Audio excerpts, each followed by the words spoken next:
चलिए आज एक ऐसी दुनिया में चलते हैं जो हजारों साल पहले अपने चरम पर थी और फिर वक्त की गहराइयों में कहीं खो गई। आज हम सब मिलकर एक तरह से आर्कियोलॉजिकल डिटेक्टिव बनकर उसी खोई हुई दुनिया के राज खोलेंगे। ये शब्द ये एक ऐसे समाज की झलक देते हैं जो शायद आज से भी कहीं ज्यादा बैलेंस्ड और सोफिस्टिकेटेड था।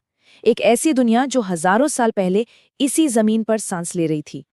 और यही वो सबसे बड़ा रहस्य है जिसे हम आज समझने की कोशिश करेंगे। एक सिविलाइजेशन जो इतनी एडवांस थी फिर भी उसकी पूरी कहानी वक्त में गुम हो गई। तो चलिए इस तहकीक को आगे बढ़ाते हैं।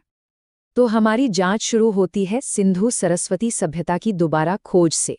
इसे हड़प्पा सभ्यता के नाम से भी जाना जाता है क्योंकि इसके शहर सिंधु और एक ऐसी नदी सरस्वती जो अब सूख चुकी है उसके किनारे बसे थे।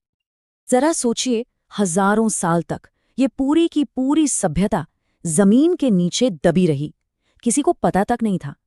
और फिर 1920 के दशक में जब खुदाई शुरू हुई तो परत दर परत एक भूली बिसरी दुनिया सामने आने लगी। और एक बात साफ कर ले, ये कोई छोटी मोटी बस्ती नहीं थी। हड़प्पा सभ्यता अपने समय की दो सबसे बड़ी ताकतों मिस्र और मेसोपोटामिया के कंधे से कंधा मिलाकर खड़ी थी। ये तीनों दुनिया की पहली महान शहरी सभ्यताएं थीं। अच्छा, अब किसी भी केस को सुलझाने से पहले जासूस क्या करते हैं? वो एक चेकलिस्ट बनाते हैं। तो हमारी चेकलिस्ट क्या है? वो क्या चीजें हैं जो किसी भी समाज को एक महान सभ्यता या सिविलाइजेशन बनाती हैं? ये रही हमारी चेकलिस्ट। और जैसे जैसे हम एक एक सुराग को देखेंगे ये साफ हो जाएगा कि हड़प्पा के लोगों ने सिर्फ इन पैमानों को छुआ नहीं था बल्कि इनमें महारत हासिल कर ली थी। तो हमारा सबसे पहला और सबसे ठोस सबूत वो शहर जो उन्होंने बसाए। देखिए, ये सिर्फ ईंट और गारे के ढेर नहीं है, ये इंजीनियरिंग और टाउन प्लानिंग के वो नमूने हैं जो आज भी हैरान कर देते हैं। मतलब कल्पना कीजिए, एकदम सीधी और चौड़ी सड़कें जो एक ग्रिड पैटर्न पर बनी है।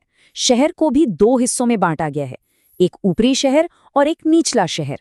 सब कुछ एक सोची समझी प्लानिंग के तहत।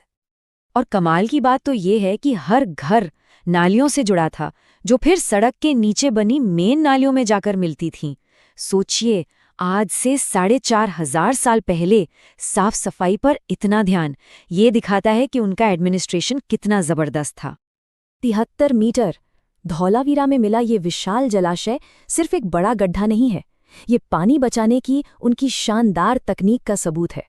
वो भी एक ऐसे इलाके में जहां पानी हमेशा से कीमती रहा है। और फिर आता है मोहनजोदड़ो का ग्रेट